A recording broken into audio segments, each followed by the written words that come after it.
Ya, assalamualaikum warahmatullahi wabarakatuh. Waalaikumsalam warahmatullahi wabarakatuh.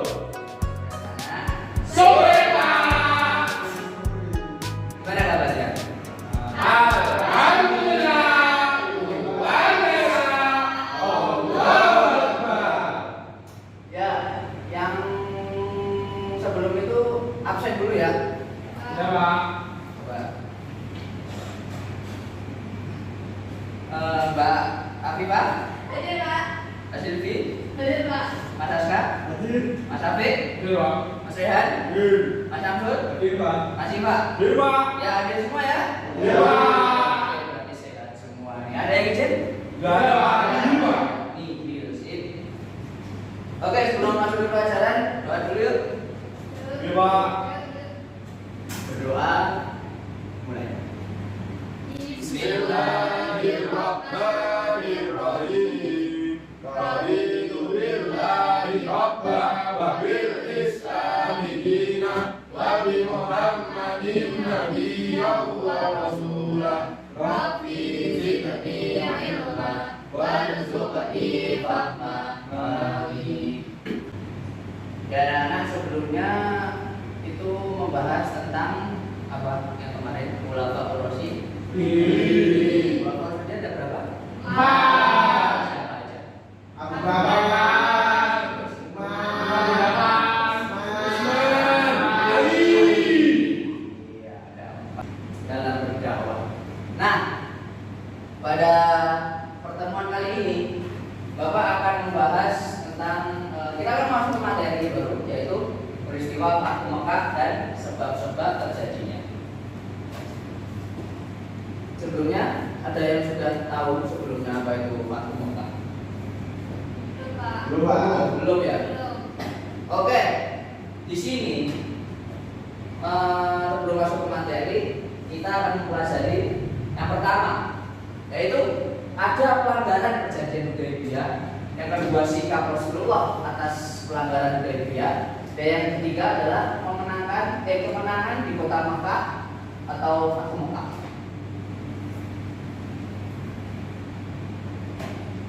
Yang pertama, pelanggaran perjanjian Hudaybiyah.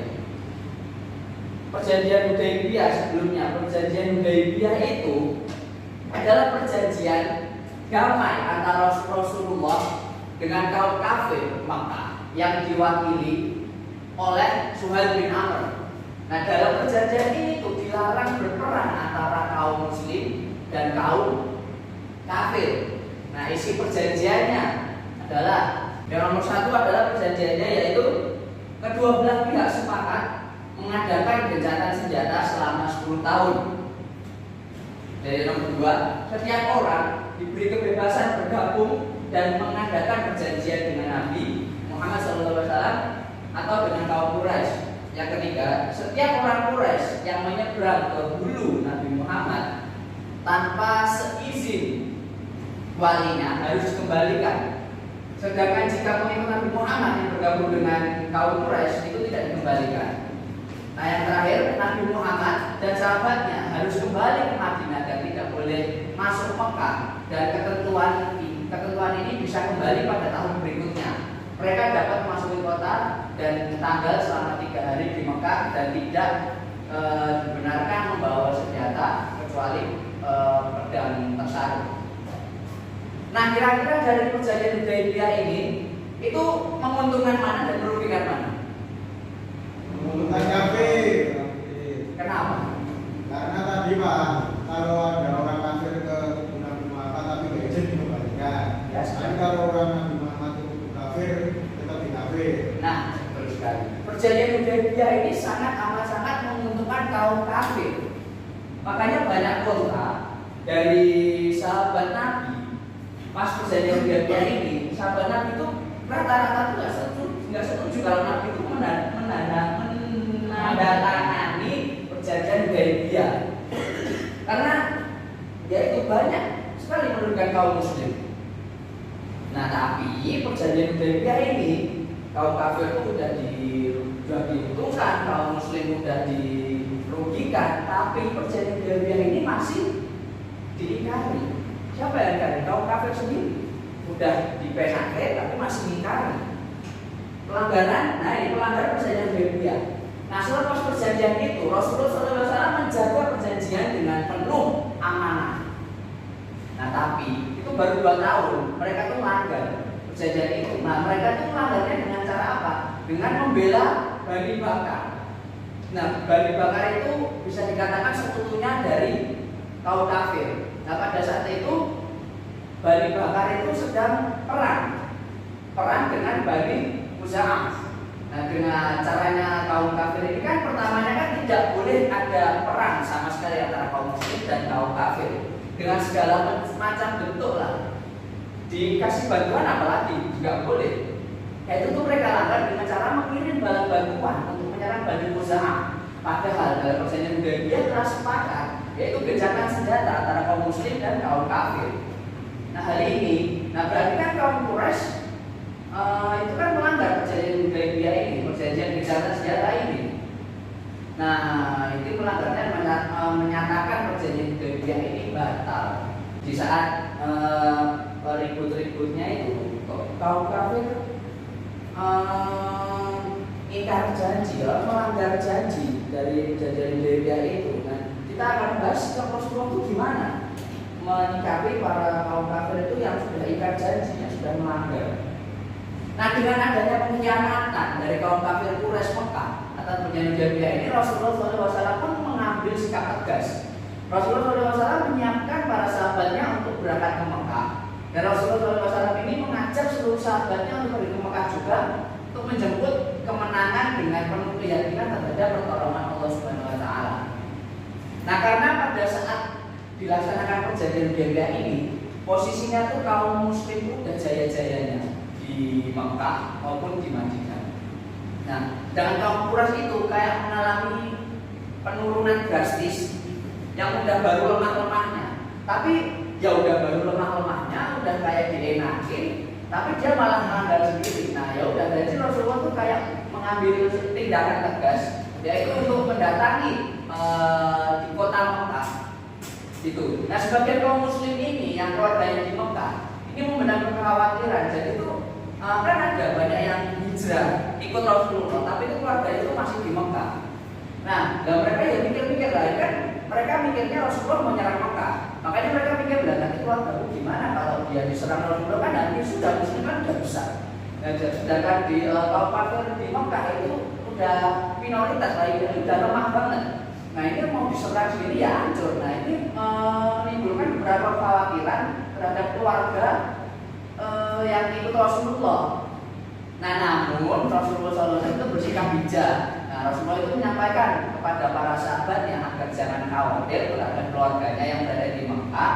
Dan Rasulullah ini menjamin bahwa pasukan yang besar ini Rasulullah SAW bermaksud untuk menguasai kota Mekah secara damai. Jadi tidak ada sama sekali muncul peperangan, tidak ada sekali tetesan darah.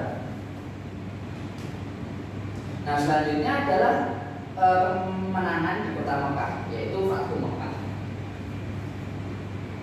Nah pada saat Rasulullah memasuki kota Mekah dan tidak ada perlawanan, itu Rasulullah itu memerintahkan pasukannya untuk menyampaikan pengumuman saat memasuki kota Mekah.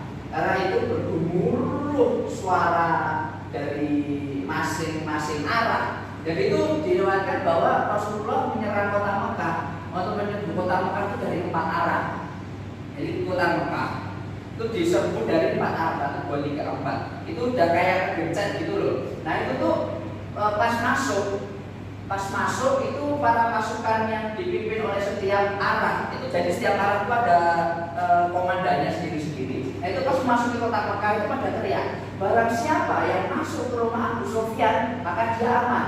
Nah barang siapa juga yang dia masuk ke rumahnya sendiri dan menutup pintunya maka dia aman. Dan barang siapa yang masuk ke Masjidil Haram maka dia aman. Nah tapi ada beberapa kaum kafir Quraisy yang kayak masih kemelinti gitu, yang kayak masih ya sok-sokan gitu. Mereka menghadang kaum muslim.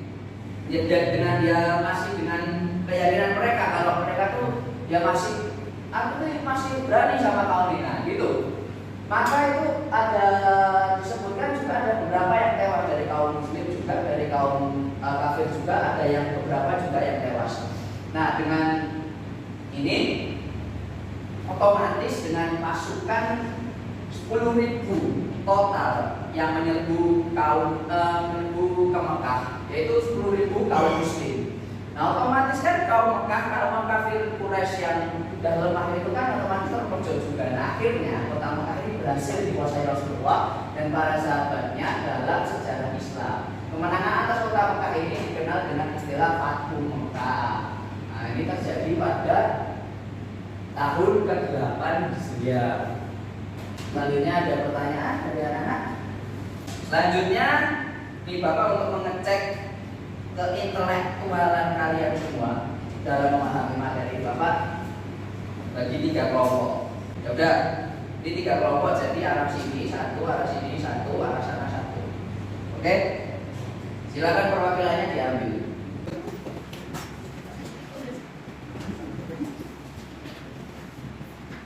Nah, udah masing-masing kelompok udah dapat 1 ya. Nah, nanti kalian itu tugasnya itu kan ada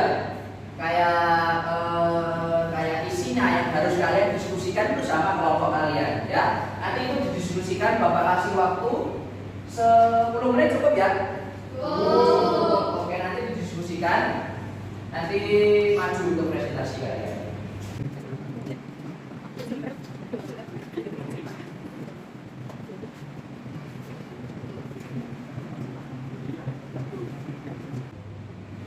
Jangan selesai? Sudah. Coba salah satu perwakilan menjelaskan ke depan. Untuk mempresentasikan Udah nomor 1 ya nomor 1 ya maju yuk. Baik, ini pertanyaannya, bagaimana sikap Rasulullah atas pelanggaran Hudaybiyah? Nah, dengan adanya pengkhianatan dari kaum kafir Quraisy Mekah atas perjanjian Hudaybiyah, Rasulullah Shallallahu Alaihi Wasallam mengambil sikap tegas. Rasulullah menyiapkan para sahabatnya untuk berangkat ke Mekah dan mengajak seluruh sahabatnya untuk pergi ke Mekah menembus kemenangan dengan penuh keyakinan terhadap pertolongan Allah Subhanahu Wa Taala. Sebagian kaum muslimin yang keluarganya di Mekah mengenal kekhawatiran membayangkan kehancuran kota oleh rombongan pasukan Rasulullah. Namun Rasulullah bersikap bijak. Rasulullah menyampaikan kepada para sahabatnya agar jangan khawatir terhadap keluarganya yang berada di Mekah. Rasulullah menjamin bahwa pasukan yang besar ini Rasulullah bermaksud untuk menguasai kota Mekah secara baru. Ya, terima kasih. Benar ya anak-anak tadi? Benar. Ya, kasih tepuk tangan dulu. Yuk, selanjutnya kelompok 2 yuk maju yuk. Sedikit ulama. Baik, saya akan mempresentasikan hasil diskusi dari kelompok saya tadi, pelanggaran apa saja pada perjanjian Hudaybiyah. Jadi sama perjanjian itu Rasulullah Shallallahu Alaihi Wasallam menjaga perjanjian ini dengan penuh amanah. Tapi ternyata baru 2 tahun mereka melakukan perjanjian itu. Mereka melakukan perjanjian itu dengan kafir Quraisy membela Bani Bakar dengan mengirim barang bantuan untuk menyerang Bani Musa. Padahal dalam perjanjian Hudaybiyah telah disepakati gencatan senjata antara kaum kafir Quraisy dan kaum muslimin. Hal ini berarti kaum kafir Quraisy maupun kaum muslimin tidak boleh membantu pihak lain untuk saling menyerang. Tapi kaum kafir Quraisy standarnya adalah menyatakan perjanjian Hudaybiyah batal. Rasulullah Shallallahu Alaihi Wasallam pun menegur kaum Quraisy tentang bantuan yang mereka berikan kepada Bani Bakar. Rasulullah Shallallahu Alaihi Wasallam mengingatkan kaum kafir Quraisy bahwa Bani Bakar berarti melanggar perjanjian Hudaybiyah dan dengan demikian kaum muslimin bisa masuk ke tanah Mekah dengan penuh kekuatan. Baik, terima kasih presentasi dari saya. Assalamualaikum warahmatullahi wabarakatuh.